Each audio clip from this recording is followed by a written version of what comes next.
मुस्तफा सो गए, अबू बकर जियारत करते रहे। तारीख गवाह है, वाकया सुनाना मकसूद नहीं है। सांप आया, डस लिया। जब सांप ने डसा, पैर नहीं हिलाया, आपने जंबिश तक नहीं दी, कहीं मुस्तफा की नींद में खलल ना पड़ जाए, कहीं नींद में खलल ना आ जाए। जब आंसू टपके और मुस्तफा के रुखसार पे गिरे, आका करीम ने आंख खोली, अबू बकर क्या बात है? तो ये भी तो कह सकते थे आका लगता है किसी चीज ने काट लिया है, लेकिन बात करने का अदब देखिए। सरकार अबू बकर सिद्दीक कहते हैं, फिदा का भी उम्मी या रसूल अल्लाह, आका मेरे माँ बाप आप पे कुर्बान हो जाए। पहले ये तमहीद बांधी जा रही है बात से, ये नहीं कहा जा रहा है आका जान को खतरा हो गया है। कहते हैं फिदा का भी उम्मी या रसूल अल्लाह, आका मेरे माँ बाप आप पे कुर्बान हो जाए। क्या हो गया है? का सरकार लगता है मुझे सांप ने डस लिया है। मुस्तफा उठे, अपना लुआब लगाया, अबू बकर सिद्दीक ठीक हो गए। अल्लाह अकबर, तारीख गवाह है जो ये कहते हैं नबी किसी को कुछ नहीं देते। मैं पूछना चाहता हूँ, देख तो सकी लुआब लग जा रहा है, शिफा मिल जा रही है, तो क्या गलत कहा मेरे इमाम ने? आपने कहा था जिनके तलवों का धोबन है, आबे गया है वो जाने मसीहा हमारा नबी। मेरा इमाम कहता है कौन देता है, देने को मुंह चाहिए, देने वाला है सच्चा हमारा। भांग पीने वाला हमें बताता है कि अली कौन, चरस पी के लोग बताते हैं अली कौन। हम उनसे पूछेंगे जिन्हें भांग के नशे में अपना नाम याद ना रखे, वो अली का नाम बताएगा। और मैं तो कहता हूं चरस और भांग पीने वाले को हक नहीं है वो मेरे मौलाए कायनात का नाम ले, इसलिए कि वो नाम इतना पाक है। हजार बार बशोयम दहन से मुझको गुलाब, हुनूज नामे तू गुफ्तन कमाल बेअदबी। झगड़े डाल दिए लोगों ने, झगड़े, और ये हमारे घर के अंदर के झगड़े। अगर किसी गैर ने ये आग लगाई होती तो सब्र होता कि गैर ने लगाई, हमारे अपनों ने आग लगाई, अपनों ने आग लगाई। जो बदस्तार पहन के हमारे बीच खाने और बैठने वालों ने कहा नहीं नहीं नहीं, गलत तो हुआ था अली के साथ, गलत तो हुआ था, हजरत उमर को नहीं करना चाहिए था। हम बताते नहीं, किताब में तो है। इन चीजों से आग लग गई, दिल के पपोले चल उठे सीने के दाग से, इस घर को आग लग गई घर के चराग से। आज लोग एतराज करते हैं, मैं तो एक बात खुल के कहता हूँ, अगर सहाबा की जिंदगी पे एतराज किया जाए तो फिर एतराज मुस्तफा की दरसगाह पे होता है, जाकर के सीधा हुजूर की दरसगाह पे एतराज होता है। मेरा शागिर्द गलती करे, गिरबान मेरा पकड़ा जाएगा, हजरत का शागिर्द गलती करे, गिरबान इनका पकड़ा जाएगा, इमाम साहब का शागिर्द गलती करे, गिरबान इनका पकड़ा जाएगा। लोग कहेंगे क्या पढ़ाया था, और कहते माज़अल्लाह अबू बकर सिद्दीक ने हक मारा। तो क्या मतलब हुजूर ने क्या पढ़ाया था, क्या सिखाया था हुजूर ने? तो इस तरह की फितना परवर बातें ला करके हमारी कौम में आग लगा दी गई। खुदा की कसम हमारा अकीदा यह है, नबी का अबू बकर भी बेमिसाल है, नबी का उमर भी, नबी का गनी भी, नबी का अली भी, मुस्तफा के चारों यार बेमिसाल, चारों यार बेमिसाल है। और वो भोंकते हैं उनकी अजमत पे जिनका रत्ती भर दीन पे कुछ नहीं लगा, रत्ती भर दीन पे नहीं लगा। सहाबा वो हैं जिन्होंने जिंदगियां लगा दी दीन के लिए, घर कुर्बान कर दिए दीन के लिए, सब कुछ लुटा दिया दीन के लिए। जो भौंकते हैं अबू बकर सिद्दीक की जात पे, अगर उनसे चंदा मांग लो ना, कहता टूटे हुए नहीं।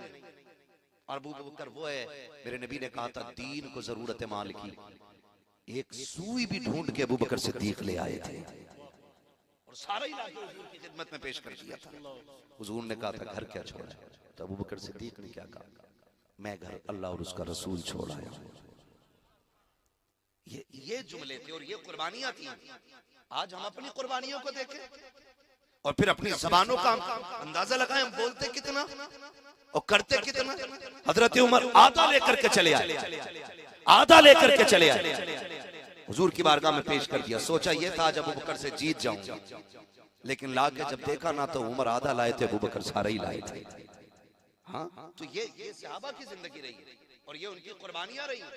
दीन ऐसे नहीं पहुंचा हम तक, हलवे खा के दीन हम तक नहीं आया, जर्दे खा के नहीं आया। मैं तो पूरी दुनिया को चैलेंज करता हूं, हमारे दीन का आइडियल जो है ना, कोई मुगल शासक नहीं, हमारा इस्लाम बादशाहों से नहीं आया, हमारे मजहब को लाने वाले मुगल नहीं है। हमें दीन देने वाले ये बादशाह नहीं है। हमारा दीन अगर लेकर के आया है कोई तो उस जात को गरीब नवाज अजमेरी कहा जाए। हमारे मजहब को समझने के लिए किसी मुगल की जिंदगी, किसी बादशाह की जिंदगी उखाड़ोगे तुम? ये सिखाते हमें दीन। हमने दीन सीखा है नबी के अबू बकर से, इश्क भी उन्हीं से सीखा है, प्यार भी उन्हीं से सीखा है, मोहब्बत भी उन्हीं से सीखी है। कितना प्यार, कितना प्यार, तारीख गवाह है। हुजूर ने हिजरत फरमाई, बिस्तर पे किसको लेटाया? बोले हजरत अली को। साथ किसके चले? ये जितने लोग उमरा करके आए इनसे जाके गारे शोर की ऊंचाई पूछो, कितनी ऊंचाई है। अबू बकर सिद्दीक हुजूर को कंधे पे बैठा के पंजों के बल चले। आज बड़े बड़ों की पिंडलियां दर्द कर जाती है। सिद्दीक पंजों पे लेके चले और जाके दरवाजे के बाहर उतारा। हुजूर अंदर मैं जाता हूं। क्यों? हुजूर मैं देखूं ना अंदर सफाई है कि नहीं। एक बात तो समझ में आ गई, जिस दिल में हुजूर आते हैं उस दिल में पहले अबू बकर आया करते हैं। जब तक अबू बकर मुआयना नहीं कर लेते जवाब नहीं भाई, हुजूर अंदर आते ही नहीं है। अबू बकर सिद्दीक अंदर गए। आज लोग पगड़ियां बचाते हैं, हुजूर की अजमत में भौंका गया। लोग मसलहत समझ के बैठे रह गए खानकाहों में। किसी ने पगड़ी बचाई, किसी ने जुब्बा बचाया। अबू बकर तेरी अजमतों पे कुर्बान जाऊं। कार के अंदर गए, सुराख देके अमामे के टुकड़े किए, एक एक सुराख बंद किया और बता दिया लोगों जब बात मुस्तफा की हो तो अमामे नहीं बचाए जाएंगे बल्कि मुस्तफा की अजमत और नामूस पे पहरे दिए। मसलके आला हजरत अज़मते मुस्तफा माशाअल्लाह, बहुत अच्छे, वाह। एक एक सुराख बंद किया, किस चीज से? अमामा फाड़ के एक एक सुराख। हुजूर आ जाएं, सफाई हो गई है। हजरत अबू बकर सिद्दीक अंदर, हुजूर आ गए। फिर देखो गोद अबू बकर की, सर मेरे मुस्तफा का था। ऐसा नसीब हो तो ला के दिखा, तेरी 70 पुश्तों में इतनी नेकियां नहीं होंगी जितनी एक गार में नेकी मेरे अबू बकर सिद्दीक ने कर डाली है। एक बंदा लाके 70 पुश्तों की सारी नेकियां उठा, मैं अबू बकर की वो गोद वाली नेकी लेके आता। खुदा की कसम, गोद में अबू बकर के हुजूर का सर है। अजीब मंजर था। हुजूर सो गए, अबू बकर जागते रहे। मुझे तो पहली बार पढ़ा तो हैरत भी हुई। हुजूर इतने हमदर्द थे कि हुजूर के घर में एक खादिमा रहती थी। गर्मी का मौसम था, नींद लग गई। हुजूर ने फरमाया, आयशा जी या रसूल अल्लाह का पंखा लाएं। उम्मुल मोमिनीन आयशा सिद्दीक़ का पंखा लेके आई। हुजूर अपनी हवा करें? कहा नहीं। आपने लिया और खादिमा के ऊपर पंखे से हवा करना शुरू कर दिया। खादिमा के ऊपर। उम्मुल मोमिनीन आयशा सिद्दीक़ा कहती हैं, रसूल अल्लाह आप इसकी हवा कर रहे हैं? हुजूर ने फरमाया, क्या मुझे गर्मी लगती है तो ये मेरी हवा नहीं करती है? इस अखलाक का पैकर जो खातिमा की अपने हाथ से पंखे से हवा करे, आज वो सो गया। अबू बकर जागा। या रसूलल्लाह राज क्या है? एक दिन मैंने पूछा था ना, अबू बकर तेरी ख्वाहिश क्या क्या है? अबू बकर ने 3 हसरतें बयान की थी। 3 में से एक ये थी, मेरी तमन्ना रहती है हमेशा कि चेहरा मुस्तफा का हो, आंखें अबू बकर की होनी चाहिए। कहा जी भर के दीदार कर ले, आज जी भर के दीदार कर ले, जी भर के दीदार कर ले। इसलिए रिसालत मसलके आला हजरत अल्लामा मुफ्ती हम्माद रजा साहब कुल्ला, नारे तकबीर, नारे रिसालत। हुजूर ने लुआब लगाया। ठीक, अगली बात कर लूं अगर इजाजत हो। थके तो नहीं है ना अभी? थके तो नहीं है अभी? बात मैं हुजूर के अबू बकर पे कर रहा हूं। जितना हो पाएगा वक्त के अंदर रह के मैं उतनी बात कर लेता हूं। सब पे बात तो मुकम्मल मुश्किल हो जाएगी। हजरत अबू बकर सिद्दीक रज़ी अल्लाह तआला गार के अंदर कितने दिन रहे? बोले बोले, जोर से बोलो, सही बोलो। सलामत रहे, माशाअल्लाह। ये फायदे रहते हैं जलसों के और तकरीरों के, काफी दीन तो महफिलों से आ जाता है। कितने दिन रहे? जोर से, कितने दिन? 3 दिन रहे। एक दिन प्यास लग गई हजरत अबू बकर सिद्दीक को, हुजूर प्यास लगी है, अब मांग किस रहे? बोले हुजूर से। हुजूर अलग से आए थे ना? नहीं ना, साथ ही में थे। आका कहते थे अबू बकर जहां तू वहां मैं, जो तेरा हाल वो मेरा हाल, मैं पानी किधर से लाऊं? हुजूर ने मुस्कुरा के देखा, फरमाया जाओ गार के बीच में चले जाओ, वहां पानी अपनी प्यास बुझा लो। गार साफ की थी हजरत अबू बकर सिद्दीक ने, और पानी पूछ रहे हुजूर से, और आका बता भी दे। तो अबू बकर सिद्दीक ये भी तो कह सकते थे हुजूर मैं और आप ही हैं, मैंने सफाई की पूरी गार की, और पानी किधर? लेकिन से आप ही थे, उन्हें पता था तुम्हारे मुंह से जो निकली वो बात होके रही। उठे और गए, बीच गार में पहुंचे, पानी का प्याला रखा हुआ था, पिया, आ गए, पानी पी लिया था, बात खत्म हो जाती। भाई मुझे हजरत भेजे कि जाइए खाना खा के आ जाइए, मैं आ जाऊं, खा लिया, फिर ये तो नहीं पूछेंगे ना बताइए खाया कि नहीं खाया, क्योंकि भेजा ही इन्होंने। अब हुजूर क्या कहते हैं, बात खत्म हो जानी थी। अबू बकर पी लिया पानी का, जी या रसूलुल्लाह, का था कैसा? ये क्यों पूछ रहे था कैसा? इसका मतलब कुछ नया था, तभी तो पूछा गया था कैसा पानी। अबू बकर सिद्दीक कहते हुजूर मैंने उसे हाथ लगाया तो बर्फ की तरह ठंडा था। हुजूर मैंने उसको करीब किया ना और देखा ना तो दूध से ज्यादा सफेद, और जब मुंह के करीब लाया उसकी महक थी मुश्क से ज्यादा तेज, होठों से लगाया तो मिठास शहद से ज्यादा थी। अब आका क्या कहते हैं, अबू बकर पता है पानी कहां से आया था? कहते हैं अल्लाह व रसूलुहु आलम, अल्लाह जाने या उसका रसूल जाने, मैं पी के आ गया, मैं पी के आ गया। हुजूर मुझे नहीं पता, आप बताएं। आका फरमाते अबू बकर रब ने तेरे लिए ये जन्नत से प्याला भेज दिया था। अब मुझे ये बताइए, जो मुस्तफा का यारे गार भी हो, मुस्तफा का यारे मजार भी हो, और जिसको मुस्तफा जिंदगी में जन्नत के हौज़े कौसर के प्याले अता कर दे, जो उन्हें जहन्नमी कहे वो जन्नती कैसे हो सकता है? हो सकता है वो पक्का जहन्नमी है जो नबी के अबू बकर को जहन्नमी कह के पुकारे। होश कर, तुझे ख्वाब में एक दिन हुजूर दिख जाए तो पूरी जिंदगी ख्वाब बताता कि मेरे ख्वाब में हुजूर आए थे, और अबू बकर वो है जिसके दरवाजे पे दूल्हा बन के मेरा नबी खुद चल बगर हो रहा। औकात में रहने की आदत चाहिए। ये अबू बकर सिद्दीक की शान। बात अगर करता तो बड़ा हजरत अबू बकर सिद्दीक हर काम में सबसे पहल करते हैं, सबसे आगे हजरत अबू बकर सिद्दीक रहते हैं। वुजू का मसला है, हुजूर को पहले वुजू के लिए पानी आप पेश कर, हुजूर को नमाज पढ़नी है, अबू बकर सिद्दीक पहले इंतजाम कर रहे हैं हर जगह। तो हजरत अली के भाई थे, हजरत मुस्लिम, हजरत अकील, हजरत अली के भाई, एक वो नए नए ईमान लेके आए। उन्होंने सोचा हर मामले में अबू बकर जीत जाते, एक बार मैं इनसे जीतूंगा। ये सोच के ना, हसद नहीं था उनमें, रश्क था, और चाहते थे कि हम आगे निकले नेकी करने में एक दूसरे से। हसद आज हो गया है, बिल्डिंग बन कैसे गई, नीचे वाला रद्दा निकलेगा कैसे?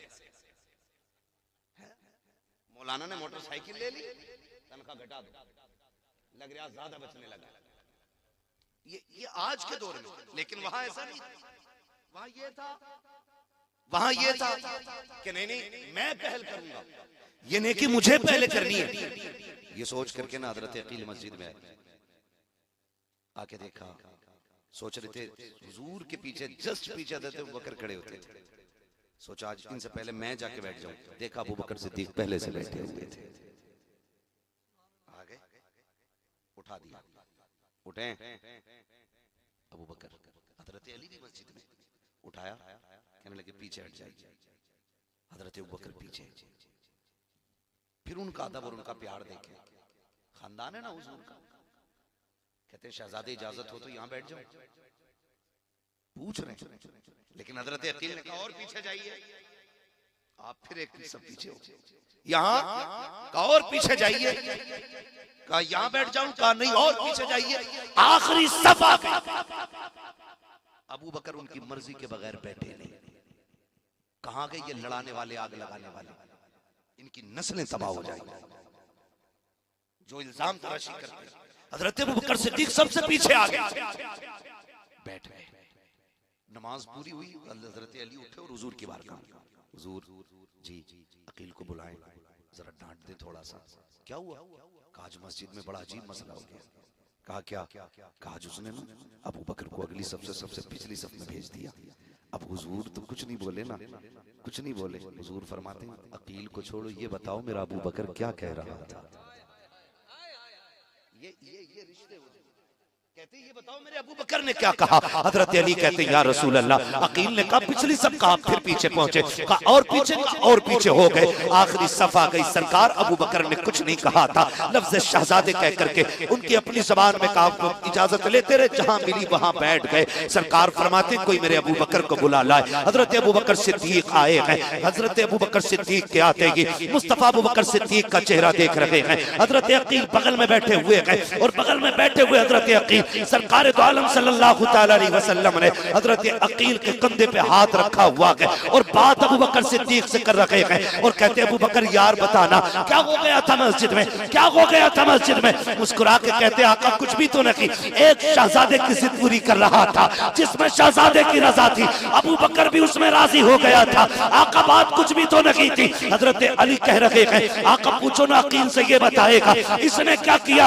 आका करीम ने अबू बकर से पूछा अबू बकर कोई तकलीफ? का सरकार कोई तकलीफ नहीं, हम तो आपकी हर मर्जी पर राजी हैं। इतनी बात जब फाइनल हो गई, अब मुस्तफा ने हजरत अकील के कंधे पे हाथ रख के कहा था अकील तुझे पता है मेरा अबू बकर कौन है? सुन अबू बकर वो है जब मक्के में मुझ पे लोगों ने हमले किए थे, अबू बकर ने अपना जिस्म पेश किया था। तुझे बताऊं अबू बकर कौन है? जब कांटे बिछाए जाते थे मेरी राह के कांटे अबू बकर ने चुने थे। तू जानता है अकील अबू बकर कौन है? सुन जब हिजरत की रात आई थी तो सवारी मेरे लिए देने वाला अबू बकर था। तुझे पता है ये कौन है? जो गार में 3 दिन मेरे साथ रहा, अबू बकर वो है जिसे सांप ने काटा, अबू बकर वो है जिसका सफर मेरे साथ रहा। तुम्हें पता है यकीन अबू बकर कौन है? जिस मस्जिद में बैठा है तू बैठा इसमें है, लेकिन इस मस्जिद की कीमत मेरे अबू बकर सिद्दीक ने अदा की। नारे तकबीर, नारे रिसालत, मज़हबे इस्लाम, अज़मते अबू बकर। ये शान सरकार अबू बकर सिद्दीक की। हुजूर फरमाते हैं सुनो, आखिरी बात हुजूर ने हल कर दी। फरमाया सुनो अकील, जब कयामत होगी ना सुभान अल्लाह, मैं सबके एहसानों का बदला दे चला हूं, क्या कहने, वाह लेकिन मेरे अबू बकर का बदला बाकी है। कहा ये मैं नहीं दूंगा, मैं हाथ पकड़ के लेके जाऊंगा अबू बकर का रब की बारगाह में। मैं कहूंगा मालिक मैं सबके बदले दे के आया हूं, अबू बकर के एहसान का बदला तू अता फरमा दे। तो शुक्र है हम उमर वाले भी हैं, हम अबू बकर वाले भी हैं, हम मौला अली वाले भी हैं, हम उस्मान गनी वाले भी हैं, हम मुस्तफा के सारे यारों को मानते हैं, हुजूर के सारे वफादारों को मानते हैं। आज जरूरत हमारे लिए जो सबसे अहम है वो ये है कि हमें हुजूर के सहाबा की जिंदगी को अपनी जिंदगी में उतारना है। ये सबसे ज्यादा अहम बात है। सबसे ज्यादा अहम बात यह है कि हुजूर का किरदार हमें अपनी जिंदगी में लाना है। हम कोशिश ये करें कि हमारी सुबह शाम ऐसे होने चाहिए जिससे खुदा भी राजी हो और मदीने वाला मुस्तफा भी राजी हो। ये कोशिश करनी है नौजवानों। कोई मसला नहीं, 4 दिन जी लोगे, 5 दिन नारे लग जाएंगे, 6 दिन लोग बातें कर लेंगे, लेकिन जब मौत आएगी ना तो वहां यहाँ वाले इश्तिहार और कैलेंडर काम नहीं आने, यहाँ के नारे वहां काम नहीं आने। वहां सिर्फ एक सिक्का चलता है और वो सिक्का मेरे नबी की गुलामी का सिक्का है, वो हुजूर की गुलामी का सिक्का है। कामयाब वो नहीं है जिसने 4 बीघे जमीन छोड़ी, आगे पीछे अपनी बिल्डिंग और इमारतें छोड़ गया।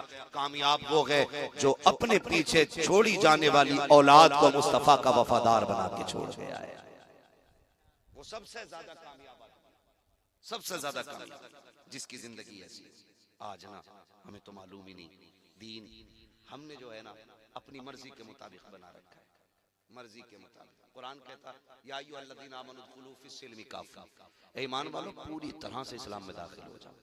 तुम्हारा जाहिर भी इस्लामिक होना चाहिए और तुम्हारा बातिन भी इस्लामिक होना चाहिए, पूरे पूरे हो जाओ। ये नहीं जलसों में तो हम दीन पे हैं और यहाँ से निकले आ गई बारात, बज गया बाजा, डीजे चल रहा है, फिर भी हम मुसलमान हैं। पूरे पूरे दाखिल हो जाओ। हर जगह हर लम्हा हमें लोग देख के ये न कहें कि पता नहीं कौन जा रहा है, हमारा किरदार बता दे मुस्तफा का वफादार जा रहा है। ऐसी जिंदगी हमें गुजारनी है। सबसे ज्यादा जरूरी इस वक्त है तो वो यही है कि आका करीम का किरदार लोगों के सामने रखा जाए। ये तमाम जिम्मेदार लोग बैठे हुए, मैं पूरी जिम्मेदारी के साथ कह सकता हूं कि हम हमारे सजदे देख के लोग मुसलमान नहीं होंगे, हमारे रोजे देख के लोग मुसलमान नहीं होंगे। ये तो हमारी वो फर्ज इबादत है जो हमें खुल के छुप के हर हाल में करनी है। लेकिन जानते हो सबसे बड़ा असर जो पड़ता है वो किरदार का पड़ता है, अखलाक का पड़ता है। आज तक कोरोना था ना, हाँ कोरोना का ही तो दौर था जो मुस्लिम नौजवानों ने पानी जब पिलाया था रोड पे चढ़ के तो जात देख के नहीं पिलाया था, प्याज देख के पिलाया था। आज तक उसकी मिसाल नहीं मिलती। क्यों? क्योंकि अखलाक जो है ना ये दूर तक जाता है। आप किससे कैसे मिलते इसका असर सबसे ज्यादा पड़ता है। आपके रवैये लोगों के साथ कहते हैं इसका सबसे ज्यादा असर पड़ता है। लेकिन आज अखलाक की सबसे बड़ी कमी है, सबसे बड़ी कमी अखलाक की। मैं कहूं अगर मुझे जगह ना मिले ना यहाँ बैठने की तो मैं नीचे बैठ जाऊंगा तो मैं सबको गाली दूंगा ऊपर वालों को। मेरे जैसे आदमी को ऊपर बैठने की जगह नहीं। ये मामला है। और अगर हमारे समाज का कोई थोड़ा सा मशहूर आदमी आ जाए तो वो चाह रहा है मेरा बाप भी मेरे लिए उठ के खड़ा हो, वो इस्तकबाल करे हमारा। नहीं, ये बिल्कुल नहीं होना चाहिए। हुजूर का किरदार आप देखें, हुजूर का किरदार, हुजूर की बारगाह में जब अदी बिन हातिम आए हुजूर की बारगाह में और आका करीम को चेक करने के लिए आए थे कि मेरी बहन ने जो कहा है वो सच है कि नहीं। सिर्फ चेक करने आए थे। हुजूर की बारगाह में आए, बैठने की जगह नहीं थी। हुजूर की बारगाह में महफिल लगी हुई थी, जगह नहीं बची थी। मुस्तफा ने मुजम्मिल वाली चादर दी। इसका क्या करना है? मेरा नबी फरमाता है इसे बिछा के बैठ जाए। हैरत में पड़ गए। अदी बिन हातिम, ऐसा तो आज तक कोई देखा ही नहीं। फिर उन्होंने चादर को लिया और सीने से लगाया। कहा महबूब ये बिछाने के लिए नहीं, ये तो सीने से लगाने के लिए। कहा जब इतना बड़ा आदमी होते हुए अखलाक कितना आला है कि अपनी चादर बिछाने दे दे, फिर जो दीन वो लेके आया होगा वो दीन कितना आला रखा होगा। तो ये चीजें होती हैं जो हमें मजबूत करेंगी, ये चीजें होंगी जो हमें बेहतर करेंगी। आज ना नए नए गालिबन हज़रत तकरीर में कह रहे थे कि वो क्या है, सास के साथ शादी कर ली किसी ने, दामाद लेके निकल लिया भाई। ये बात चल रही थी। मैं आपसे एक बात कहूं, मैं एक बात जानता हूं, जो भी शरीयत की हदें तोड़ेगा वो रुसवा और जलील जरूर होगा। ये क्लियर? जो भी शरीयत की हदें तोड़ेगा उसे रुसवा होना है। अगर आप एहतियात नहीं रखेंगे तो फिर ये जिल्लतें हमारा मुकद्दर बनेगी, फिर ये जिल्लतें हमारा मुकद्दर बनेगी और कोई बचा नहीं सकता। बड़ी अच्छी बात कही थी हमने, करोड़ों रुपए मज़ारों में तो लगा लिए, गुंबद भी हमने बना लिए, संगे मरमर भी हमने बना लगाए, लेकिन अपनी कौम को एक ऐसा इदारा नहीं दे पाए जिसमें बेटियों की भी इज्जतें महफूज रह सके और बेटों की जिंदगियां महफूज रह सके। ये सबसे बड़ा फुकदान हमारी कौम का, ये सबसे बड़ा नुकसान हमारी कौम को पहुंचा है। खुदारा थोड़ा सा होश के नाखून लें और इदारे मजबूत करें, इदारे मजबूत करें। और अब तो मजबूत क्या, जो हैं उन पे आ बनी, अब तो वो खतरे में आ गए जो हैं, नए बननी तो बड़ी बात।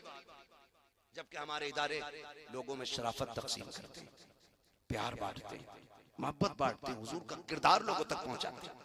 मैं आपसे कहना चाहता हूं अपने बच्चों को दीन दीजिए, हुजूर का किरदार इनके सामने रखिए और इन्हें पढ़ाइए और ये भी बताइए कि एक सबक याद रखना कि मोहम्मद से वफा तूने तो हम तेरे हैं, ये जहां चीज है क्या लो हो कलम तेरे हैं।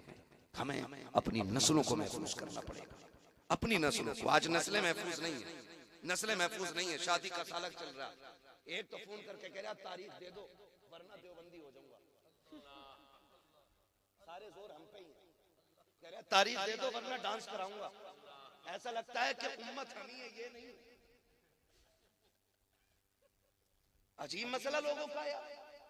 हमें वक्त नहीं है तो तू डीजे बजाएगा, हम नहीं आएंगे तो तू नाच कराएगा। ये क्या है? ये दीन की कमजोरी है। वरना जितनी दीन की जिम्मेदारी मेरे ऊपर है उतनी जिम्मेदारी हर नौजवान के ऊपर। ये नहीं कि मेरी बेटी कनीज़े फातिमा ज़हरा बने और आपकी बेटी बाहर डांसर बने। ये मतलब बिल्कुल नहीं है। मतलब ये है कि जितनी जिम्मेदारी मेरी बेटी के सर पे है उतनी की जिम्मेदारी आपकी बेटी के सर पे है। लेकिन किधर जा रहे हैं? तारीख दो वरना डीजे बजवाऊंगा। बजवा ले, हमारे बाप का कहना। कल तो हद कर दी, परसों फोन करके कह रहा तारीख दे दो वरना वहाबी हो जाऊंगा। इससे क्या मसला? कोई रास्ता ही नहीं बचा। ये हालात ऐसे बनते चले जा रहे। दीन को पहचानिए, दीन की जिम्मेदारी हर बंदे के सर के ऊपर है। हर किसी को जवाब देना दीन का काम कितना करके आए, काम कितना करके आए। शान मोहम्मद साहब आपने जलसा किया है ना, महराज साहब आपने महफिल सजाई थी, इतने मेहमानों का इंतजाम एहतमाम किया था। सारे काम सिर्फ यही करेंगे तो फिर सुभान अल्लाह कहने का हक कम से कम आने वालों का तो बनाता है कि नहीं बनता? वो भी यही कहेंगे।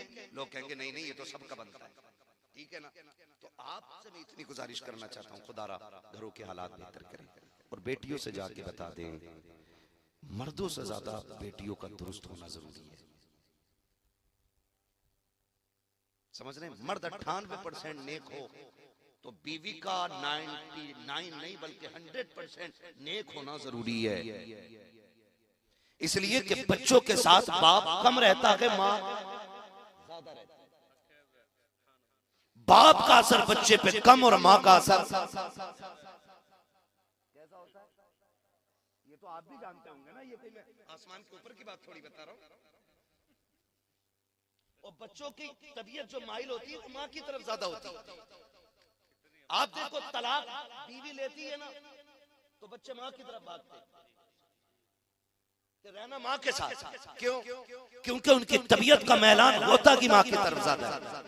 तो बाप से ज्यादा माँ का नेक होना जरूरी है। और जबकि अब्बा का 12 घंटे कमाने में गुजरता है, अम्मा के 6 घंटे मोबाइल पे गुजर रहा है। हाँ, सीरियल कज़ा नहीं हो सकता इसका।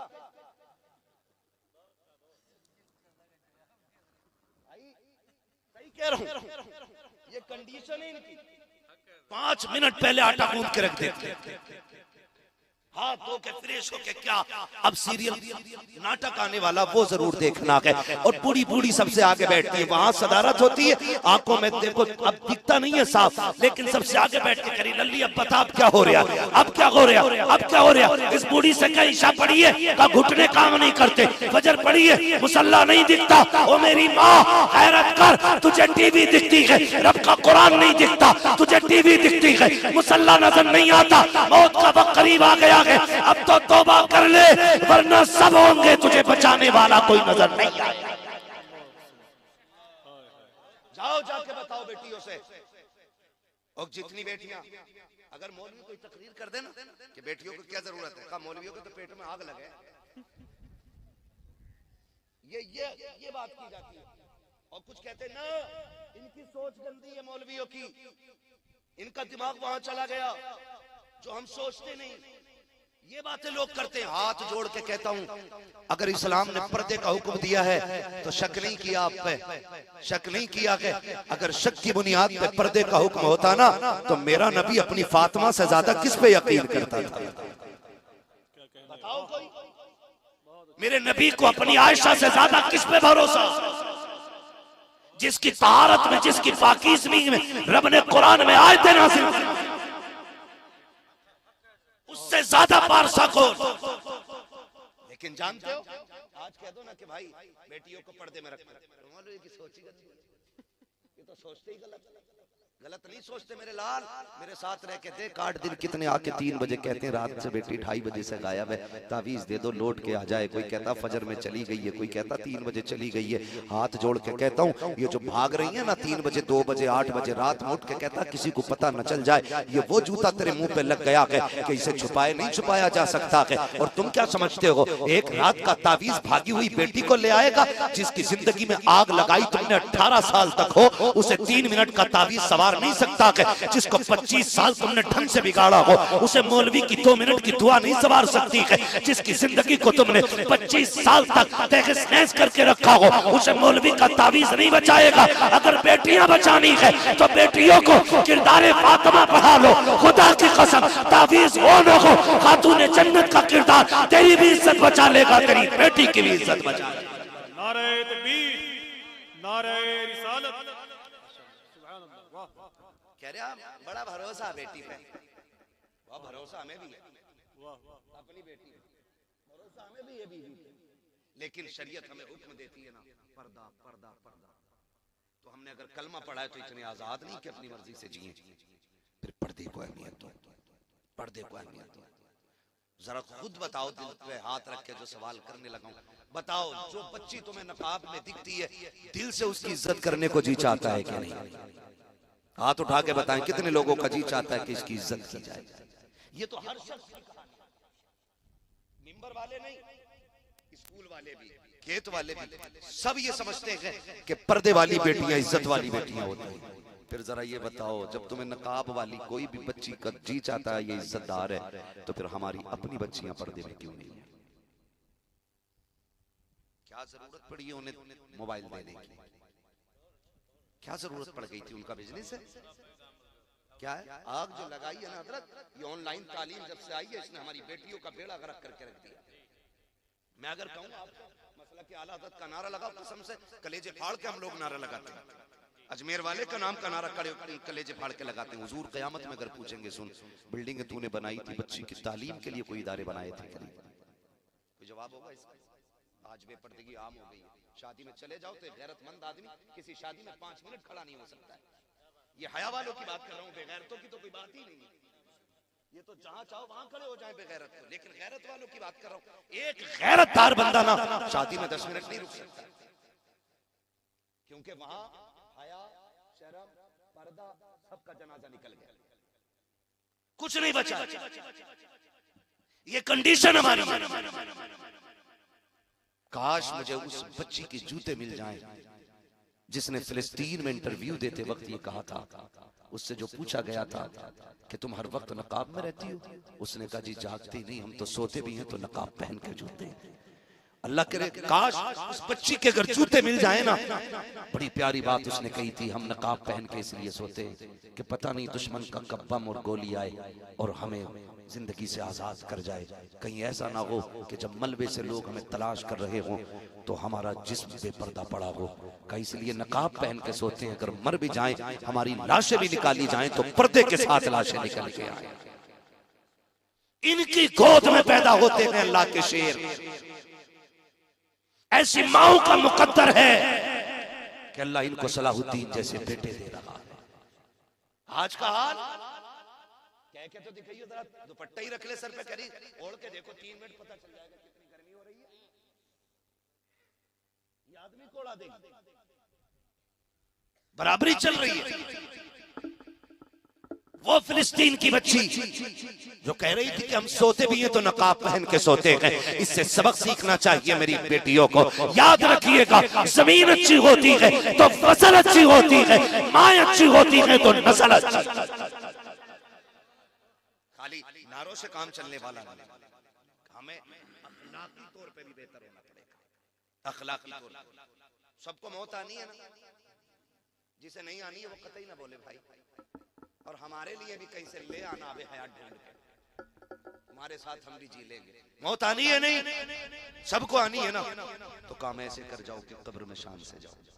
हुजूर का दौर है, बच्ची है, शोहर आ गया, शोहर गया किसी काम से परदेस, जाते जाते उसने कह दिया मेरी इजाजत के बगैर घर से कदम न निकालना। वो तो चला गया। कुछ दिन गुजरे थे, सगा भाई आ गया। कौन है? का भाई तेरा। दरवाजा खोला, भाई कैसे आए? का बाप की तबीयत खराब है, चल तुझे बुलाया है। उसने कहा मैं चल तो जाती लेकिन शोहर की इजाजत नहीं है। उसने कहा बाप की लम्हात जिंदगी के आखिरी है, चलना भाई, वो तुझे देखना चाहते हैं, चलना बहन। भाई ने कहा, उसने कहा नहीं, एक रास्ता है, हुजूर से पूछ लो, अगर वो इजाजत दे देंगे तो फिर मैं चलने के लिए तैयार हो जाऊंगी। भाई गया हुजूर की चौखट पे, आका मेरी बहन है और शोहर ऐसे से कह के चला गया। आप इजाजत दें तो ले जाऊं। मुस्तफा कहते हैं जिसे शोहर ने इजाजत नहीं दी उसे मोहम्मद भी इजाजत नहीं देगा। आज मुझे बताओ तो सही हो। कहती है तू रोक के दिखाइए, रोक के दिखाइए, खा लेगा क्या रोटी? डर के मारे वो जबरदस्ती इजाजत ले ले। यहाँ इतने प्रदर्शन करके हम एक बात गवर्नमेंट से नहीं मनवा पा रहे, वो खाली बस रोटी का एक ताना दिया और बंदा के ठीक है भाई ले ये बैग तेरा, ये कंडीशन। औरत क्या कहती है? हुजूर अगर इजाजत दें तो मैं चली जाऊं। आका के इरशाद करीम में आना, अगर शोहर ने इजाजत नहीं दिया तो फिर मैं भी इजाजत नहीं दे सकता। ये मुस्तफा ने कहा। कुछ दिन फिर भाई आया, कहा अब क्या हुआ? कहा बाप का इंतकाल हो गया, अब तो चल काप भी नहीं जा सकती, कोई सूरत हो तो फिर मुझे दिखा दिया जाए। जनाजा तैयार हुआ, बेटी के दरवाजे पे आ गया। जब बेटी के दरवाजे पे आया, भाई ने कहा अब तो चेहरा देख ले, कहा बाहर नहीं आ सकती, अंदर लेके आओ। जैसे जनाजा बाप का अंदर आया ना, तो बेटी बेटी हुआ करती है। बाप के चेहरे से कफन हटाया, माथा चूम के रोने लग गई। चंद आंसू बाप के चेहरे पे गिरे और उसके बाद नजर उठा के कहा मालिक तू जानता है ना इससे मेरा रिश्ता क्या है? ये मेरा बाप है, इससे मेरा खूनी रिश्ता है, इसके जरिए मैं दुनिया में आई हूँ। लेकिन मेरे परवरदिगार, मैंने तेरी शरीयत के लिए अपने बाप की ज़ियारत तक को ठुकरा दिया है। अल्लाह अगर तू मेरे इस अमल से राजी है तो मेरे बाप की मग़फ़िरत फरमा दे। इधर जनाजा उठा है, उधर मुस्तफा की आंख में आंसू आ गए। आका से सहाबा ने कहा आप क्यों रोए? सरकार कहते जाओ उस बेटी को खुशखबरी दे दो, अल्लाह ने इस अमल के बदले में उसके बाप को जन्नती बना डाला। अगर बेटियां पारसा होती हैं तो अल्लाह बाप को जन्नती बना दे। क्या बनेगा उन अब्बा का जिन्होंने मार्केट से वो सूट ला के दिया कि जिसको पहने और बेपहने में कोई फर्क नहीं होता है। इसलिए हर बंदा जिम्मेदार है, पर्दे को लाजिम करो। और बेटियों से सिर्फ एक बात कह दो, ये जो जिंदगी है ना, ये जिंदगी में आने का मतलब है अल्लाह रसूल की रजा, अल्लाह रसूल की रजा। और जो बेटियां मुर्तद हो रही हैं ना गाड़ियों के चक्कर में और सोने के चक्कर में और होटलों के चक्कर में, खाने पीने के चक्कर में, सिर्फ एक बात जान लीजिएगा, ये चंद दिन के मेहमान हैं, आखिर फिर आखिरत का सामना करना है। इसलिए जाओ बेटियों को पर्दे की तलकीन करो। नौजवानों से गुजारिश है कि अपनी नजरों को फारसा कर लो, इतना खूबसूरत बना लो तुम अपनी नजरों को कि लोग तुम पे अपनों से ज्यादा भरोसा करने लग जाएं। ये दौर भी इस्लाम ने देखा, ये दौर भी देखा कि गैर मुसलमानों पे इतना भरोसा करते थे कि बेटियां उनके हवाले कर जाते, बेटियां उनके हवाले कर जाते। हम परदेश जा रहे हैं, बेटी आपके हवाले। लेकिन आज दौर कैसा है, हमारी बेटियां हम ही से महफूज नहीं है, हम किससे बात करें, हम किससे करें? खुदारा आप नजरों की हिफाजत करें और अपने आप को इतना बदल दें, इतना बदल दें कि लोग यकीन करने पे मजबूर हो जाएं कि मुसलमान से ज्यादा पारसा कोई कौम नहीं हुआ करती है। करेंगे इंशाअल्लाह। अपने मेरे कहने से आप वली नहीं हो जाएंगे, आपके कहने से मैं वली नहीं हो जाऊंगा। ये जो अंदर बैठा है ना सबसे बड़ा मुफ्ती, इससे पूछा करो हम कैसे, खुद से पूछ मैं कैसा हूं, ये बताएगा हम कैसे। आप मेरी तारीफ कर दें तो इससे मेरे रुतबे बुलंद नहीं होंगे, आप मुझे गाली दे दें तो मैं घट नहीं जाऊंगा। बात ये है कि ये बताता असल क्या है। इसलिए हर बंदा अपना मुहासबा करे, अपने आप को बेहतर करे। फरमाया गया ईमान वालों पूरे पूरे इस्लाम में दाखिल हो जाओ, पूरे पूरे इस्लाम में दाखिल होना है। हमें अपना जाहिर भी हुजूर की पसंद के मुताबिक करना है और अपने बातिन को भी हुजूर की पसंद के मुताबिक करना है। ये कोशिश कीजिएगा। शादी ब्याह होंगे तो अब डीजे वीजे बजता तो नहीं है, नहीं बचता है ना, खुदा सलामत रखे। और जहां जहां जिसकी रिश्तेदारी हो वहां तक ये पैगाम पहुंचना चाहिए कि हम हुजूर के निकाह को सुन्नत समझते हैं और उस सुन्नत को हम इस तरह से राइज करते हैं कि कोई भी काम शरीयत के खिलाफ हमारे घरों में नहीं होता है। ये पैगाम वहां तक पहुंचना चाहिए जहां जहां आप जाते हो, जिस जिससे आप मिलते हो। और तब्दीली इतनी लाइए, इतनी तब्दीली लाइए कि अब कम से कम ये कहना ना पड़े नज़म लोगे तो मिट जाओगे हिंदी मुसलमानों, तुम्हारी दास्तान तक भी ना होगी दास्तानों में। कितनी बातें हम आपसे बहुत ज्यादा नहीं कह पा रहे हैं, बस आपसे इतनी गुजारिश है। हम जो बैत अक़दस का मसला है, उस मसले में जो हाल इस वक्त गजा का है, वहाँ के बच्चे और बच्चियों का है, हम उनके लिए कुछ भी नहीं कर सकते तो दुआ जरूर कर सकते हैं।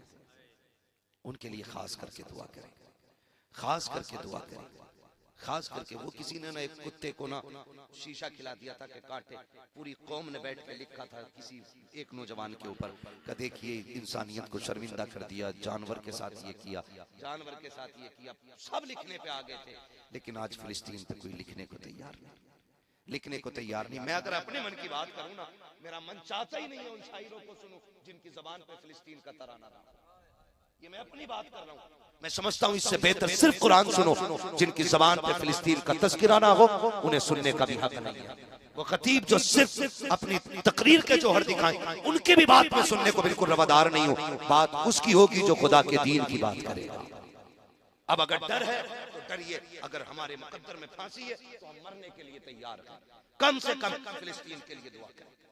कुछ नहीं कर सकते तो दुआ करें, और दुआ के बाद अगला काम क्या करना है, वो चीज जो भी है जो इजराइल के कारखाने से बन के आ रही है उसका सख्त बाइकाट किया गया। हो सकता है कोई अक्लमंद यहाँ बैठा हो, क्या फर्क पड़ेगा था, एक दो आदमी ना पिएगा तो। हमें फर्क से मतलब नहीं है, हमें मतलब उससे है हम उन कुत्तों की कोई भी चीज नहीं लेंगे जिनके हाथ बैते अक़दस के मुहाफिजों के खून में भीगे हुए हैं। हमें मतलब इस बात से, मतलब इस बात से। वो एक बच्ची को देख रहा था, मैं सोचता हूँ कहीं ऐसा ना हो। एक साहब ने मुझे बताया, माफ कीजिएगा अगर किसी को कड़वी लग जाए बात, उम्र पे एक साहब गए, वो लौट के आए, मैंने उनसे कहा कोई बात बताओ, उन्होंने बातें बताई, मैंने कहा बड़ा अच्छा लगता होगा, सारी बातें अच्छी होती, कहा एक बात में बड़ी कमी लगी। मैंने कहा क्या? उन्होंने कहा खाना बहुत फेंका जाता है। तो मैं सोच के ना पसीना आ गया। मैंने कहा अगर कयामत में हुजूर ने पूछ लिया तुम मेरे मदीने में चक्कर लगा रहे थे और कोंटलों खाना फेंक देते थे, जबकि मेरे मस्जिद अक्सा के गिरदो रवाह में रहने वाले मुजाहिदीन एक दाने को तरस रखे थे, तो जहन्नम में जाने के लिए इतना ही सवाल काफी हो जाएगा। सीधी सी बात, दर्द पैदा करो दिलों में, दर्द। अगर दर्द नहीं है तो फिर रोया करो उठ के कि इस सीने में दर्द क्यों। अजीब मंजर, वो उस बच्ची ने क्या कहा था? उसने कहा था मैं जब हुजूर की बारगाह में जाऊंगी ना तो जाके शिकायत करूंगी इस उम्मत की। याद है ना वो जुमले? याद रख लेना, कितनी लंबी लंबी दाढ़ियां हो जाएं, कुर्ते जितने चाहो नीचे पहन लो, जितने चाहो माथे पे ठप्पे लगा लो। फिलिस्तीन की उस औरत ने कहा था या रसूल अल्लाह, कयामत में इन मुसलमानों की बख्शिश न कराना, इनकी शफाअत न कराना। ये वो बेगैरत है कि हम मरते रहे और ये ऐश के साथ सोते रहे, हम टूटते रहे और ये अपनी अय्याशियों में डूबे रहे, और तुम्हें खुदा का वास्ता कुछ न कर सको तो इतने तो साथ खड़े हो जाओ, ऐलान कर दो कि सुनो बैत अक़दस वालों, अगर यहूद और नसारा ये रहने वाले इजराइल के कुत्ते अगर तुम्हारे अकील को बुलाएं, जरा डांट दे थोड़ा सा। क्या हुआ? आज मस्जिद में बड़ा अजीब मसला हो गया। कहा क्या? कहा उसने ना अबू बकर को अगली सबसे पिछली सफ में भेज दिया। अब हुजूर तो कुछ नहीं बोले ना, कुछ नहीं बोले। हुजूर फरमाते हैं अकील को छोड़ो, ये बताओ मेरा अबू बकर क्या कह रहा था। ये रिश्ते कहते ये बताओ मेरे अबू बकर ने क्या कहा। हजरत अली कहते हैं या रसूल अल्लाह, अकील ने कहा पिछली सब कहा, फिर पीछे पहुंचे, कहा और पीछे, और पीछे हो गए, आखिरी सफा गई। सरकार अबू बकर ने कुछ नहीं कहा था, लफ्ज शहजादे कह करके उनकी अपनी जबान में कहा, इजाजत लेते रहे, जहां मिली वहां बैठ गए। सरकार फरमाते कोई मेरे अबू बकर को बुला लाए। हजरत अबू बकर सिद्दीक आए हैं। हजरत अबू बकर सिद्दीक के आते ही मुस्तफा अबू बकर सिद्दीक का चेहरा देख रहे हैं। हजरत अकील बगल में बैठे हुए हैं, और बगल में बैठे हुए हजरत अकील, सरकार दो आलम सल्लल्लाहु तआला अलैहि वसल्लम ने हजरत अकील के कंधे पे हाथ रखा हुआ है और बात अबू बकर सिद्दीक से कर रखे हैं, और कहते अबू बकर यार बताना क्या हो गया था मस्जिद में, क्या हो गया था मस्जिद में। मुस्कुरा के कहते आका कुछ भी तो नहीं, एक शहजादे की जिद पूरी कर रहा था जिसमें शहजादे की रजा थी, अबू बकर भी उसमें राजी हो गया था। आका बात कुछ भी तो नहीं थी। हजरत अली कह रहे हैं आका पूछो ना अकील से, ये बताएगा इसने क्या किया।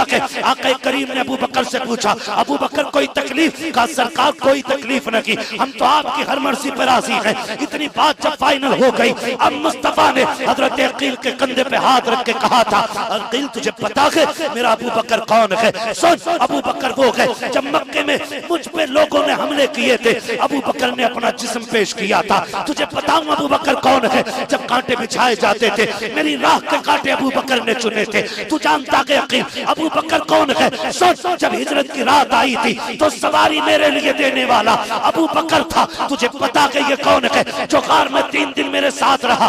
अबू बकर वो है जिसे सांप ने काटा, अबू बकर वो है जिसका सफर मेरे साथ रहा। तुम्हें पता कि यकीन अबू बकर कौन है? जिस मस्जिद में बैठा है तू बैठा इसमें है, लेकिन इस मस्जिद की कीमत मेरे अबू बकर सिद्दीक ने अदा की। नारे तकबीर, नारे रिसालत, मजहबे इस्लाम, अज़मते अबू बकर। वाह वाह, ये शान सरकार अबू बकर सिद्दीक की। हुजूर फरमाते हैं सुनो, आखिरी बात हुजूर ने हल कर दी। फरमाया सुनो अकील, जब कयामत होगी ना सुभान अल्लाह, मैं सबके एहसानों का बदला दे चला हूं, क्या कहने। वाह वाह, लेकिन मेरे अबू बकर का बदला बाकी है। कहा ये मैं नहीं दूंगा, मैं हाथ पकड़ के लेके जाऊंगा अबू बकर का रब की बारगाह में। मैं कहूंगा मालिक मैं सबके बदले दे के आया हूं, अबू बकर के एहसान का बदला तू अता फरमा दे। तो शुक्र है हम उमर वाले भी हैं, हम अबू बकर वाले भी हैं, हम मौला अली वाले भी हैं, हम उस्मान गनी वाले भी हैं, हम मुस्तफ़ा के सारे यारों को मानते हैं, हुजूर के सारे वफादारों को मानते हैं। आज जरूरत हमारे लिए जो सबसे अहम है वो ये है कि हमें हुजूर के सहाबा की जिंदगी को अपनी जिंदगी में उतारना है। ये सबसे ज्यादा अहम बात है। सबसे ज्यादा अहम बात यह है कि हुजूर का किरदार हमें अपनी जिंदगी में लाना है। हम कोशिश ये करें कि हमारी सुबह शाम ऐसे होने चाहिए जिससे खुदा भी राजी हो और मदीने वाला मुस्तफा भी राजी हो। ये कोशिश करनी है नौजवानों। कोई मसला नहीं है, 4 दिन जी लोगे, 5 दिन नारे लग जाएंगे, 6 दिन लोग बातें कर लेंगे, लेकिन जब मौत आएगी ना तो वहां यहाँ वाले इश्तिहार और कैलेंडर काम नहीं आने, यहाँ के नारे वहां काम नहीं आने। वहां सिर्फ एक सिक्का चलता है और वो सिक्का मेरे नबी की गुलामी का सिक्का है, वो हुजूर की गुलामी का सिक्का है। कामयाब वो नहीं है जिसने 4 बीघे जमीन छोड़ी, आगे पीछे अपनी बिल्डिंग और इमारतें छोड़ गया। कामयाब वो है जो अपने पीछे छोड़ी जाने वाली औलाद को मुस्तफा का वफादार बना के छोड़ गया है। वो सबसे ज्यादा कामयाब, सबसे ज्यादा कामयाब जिसकी जिंदगी ऐसी। आज ना हमें तो मालूम ही नहीं, दीन हमने जो है ना अपनी मर्जी के मुताबिक बना रखा है, मर्जी के मुताबिक। कुरान कहता या अय्युहल्लज़ीना आमनू उदखुलू फिस्सिल्मि काफ़ा, ए ईमान वालों पूरी तरह से इस्लाम में दाखिल हो जाओ। तुम्हारा जाहिर भी इस्लामिक होना चाहिए और तुम्हारा बातिन भी इस्लामिक होना चाहिए। पूरे पूरे हो जाओ। ये नहीं जलसों में तो हम दीन पे हैं और यहाँ से निकले आ गई बारात, बज गया बाजा, डीजे चल रहा है, फिर भी हम मुसलमान हैं। पूरे पूरे दाखिल हो जाओ। हर जगह हर लम्हा हमें लोग देख के ये न कहें कि पता नहीं कौन जा रहा है, हमारा किरदार बता दे मुस्तफा का वफादार जा रहा है। ऐसी जिंदगी हमें गुजारनी है। सबसे ज्यादा जरूरी इस वक्त है तो वो यही है कि आका करीम का किरदार लोगों के सामने रखा जाए। ये तमाम जिम्मेदार लोग बैठे हुए, मैं पूरी जिम्मेदारी के साथ कह सकता हूँ कि हम हमारे सजदे देख के लोग मुसलमान नहीं होंगे, हमारे रोजे देख के लोग मुसलमान नहीं होंगे। ये तो हमारी वो फर्ज इबादत है जो हमें खुल के छुप के हर हाल में करनी है। लेकिन जानते हो सबसे बड़ा असर जो पड़ता है वो किरदार का पड़ता है, अखलाक का पड़ता है। आज तक कोरोना था ना, हाँ कोरोना का ही तो दौर था जो मुस्लिम नौजवानों ने पानी जब पिलाया था रोड पे चढ़ के तो जात देख के नहीं पिलाया था, प्याज देख के पिलाया था। आज तक उसकी मिसाल नहीं मिलती। क्यों? क्योंकि अखलाक जो है ना ये दूर तक जाता है। आप किससे कैसे मिलते इसका असर सबसे ज्यादा पड़ता है। आपके रवैये लोगों के साथ कहते हैं इसका सबसे ज्यादा असर पड़ता है। लेकिन आज अखलाक की सबसे बड़ी कमी है, सबसे बड़ी कमी अखलाक की। मैं कहूं अगर मुझे जगह ना मिले ना यहाँ बैठने की तो मैं नीचे बैठ जाऊंगा तो मैं सबको गाली दूंगा ऊपर वालों को। मेरे जैसे आदमी को ऊपर बैठने की जगह नहीं। ये मामला है। और अगर हमारे समाज का कोई थोड़ा सा मशहूर आदमी आ जाए तो वो चाह रहा है मेरा बाप भी मेरे लिए उठ के खड़ा हो, वो इस्तकबाल करे हमारा। नहीं, ये बिल्कुल नहीं होना चाहिए। हुजूर का किरदार आप देखें, हुजूर का किरदार। हुजूर की बारगाह में जब अदी बिन हातिम आए हुजूर की बारगाह में और आका करीम को चेक करने के लिए आए थे कि मेरी बहन ने जो कहा है वो सच है कि नहीं। सिर्फ चेक करने आए थे। हुजूर की बारगाह में आए, बैठने की जगह नहीं थी। हुजूर की बारगाह में महफिल लगी हुई थी, जगह नहीं बची थी। मुस्तफा ने मुजम्मिल वाली चादर दी, इसका क्या करना है? मेरा नबी फरमाता है इसे बिछा के बैठ जाए। हैरत में पड़ गए। अदी बिन हातिम ऐसा तो आज तक कोई देखा ही नहीं। फिर उन्होंने चादर को लिया और सीने से लगाया। कहा महबूब ये बिछाने के लिए नहीं, ये तो सीने से लगाने के लिए। कहा जब इतना बड़ा आदमी होते हुए अखलाक कितना आला है कि अपनी चादर बिछाने दे दे, फिर जो दीन वो लेके आया होगा वो दीन कितना आला रखा होगा। तो ये चीजें होती हैं जो हमें मजबूत करेंगी, ये चीजें होंगी जो हमें बेहतर करेंगी। आज ना नए नए गालिबन अदद तकरीर में कह रहे थे कि वो क्या है, सास के साथ शादी कर ली किसी ने, दामाद लेके निकल लिया भाई। ये बात चल रही थी। मैं आपसे एक बात कहूं, मैं एक बात जानता हूं, जो भी शरीयत की हदें तोड़ेगा वो रुसवा और जलील जरूर होगा। ये क्लियर। जो भी शरीयत की हदें तोड़ेगा उसे रुसवा होना है। अगर आप एहतियात नहीं रखेंगे तो फिर ये जिल्लतें हमारा मुकद्दर बनेगी, फिर ये जिल्लतें हमारा मुकद्दर बनेगी और कोई बचा नहीं सकता। बड़ी अच्छी बात कही थी हमने, करोड़ों रुपए मज़ारों में तो लगा लिए, गुंबद भी हमने बना लिए, संगे मरमर भी हमने बना लगाए, लेकिन अपनी कौम को एक ऐसा इदारा नहीं दे पाए जिसमें बेटियों की भी इज्जतें महफूज रह सके और बेटों की जिंदगियां महफूज रह सके। ये सबसे बड़ा फुकदान हमारी कौम का, ये सबसे बड़ा नुकसान हमारी कौम को पहुंचा है। खुदारा थोड़ा सा होश के नाखून लें और इदारे मजबूत करें, इदारे मजबूत करें। और अब तो मजबूत क्या, जो हैं उन पे आ बनी, अब तो वो खतरे में आ गए जो हैं, नए बननी तो बड़ी बात है। जबकि हमारे इदारे लोगों में शराफत तकसीम करते हैं, प्यार बांटते हैं, मोहब्बत बांटते हैं, हुजूर का किरदार लोगों तक पहुंचाते हैं। मैं आपसे कहना चाहता हूं अपने बच्चों को दीन दीजिए, हुजूर का किरदार इनके सामने रखिए और इन्हें पढ़ाइए और ये भी बताइए कि एक सबक याद रखना कि मोहम्मद से वफा तूने तो हम तेरे हैं, ये जहां चीज है क्या लोहो कलम तेरे हैं। हमें अपनी नस्लों को महफूज करना पड़ेगा, अपनी नस्लों को। आज नस्लें महफूज नहीं है, नस्लें महफूज नहीं है। शादी का सालक चल रहा, एक तो फोन करके कह रहा तारीख दे दो वरना देवबंदी हो जाऊंगा, सारे जोर हम पे ही कह रहे तारीख दे दो वरना डांस कराऊंगा। ऐसा लगता है कि उम्मत हम ही है, ये नहीं। अजीब मसला लोगों का यार, हमें वक्त नहीं है तो तू डीजे बजाएगा, हम नहीं आएंगे तो तू नाच कराएगा। ये क्या है? ये दीन की कमजोरी है। वरना जितनी दीन की जिम्मेदारी मेरे ऊपर है उतनी जिम्मेदारी हर नौजवान के ऊपर। ये नहीं कि मेरी बेटी कनीज़े फातिमा ज़हरा बने और आपकी बेटी बाहर डांसर बने, ये मतलब बिल्कुल नहीं है। मतलब ये है कि जितनी जिम्मेदारी मेरी बेटी के सर पे है उतनी की जिम्मेदारी आपकी बेटी के सर पे है। लेकिन किधर जा रहे हैं? तारीख दो वरना डीजे बजवाऊंगा। बजवा ले हमारे बाप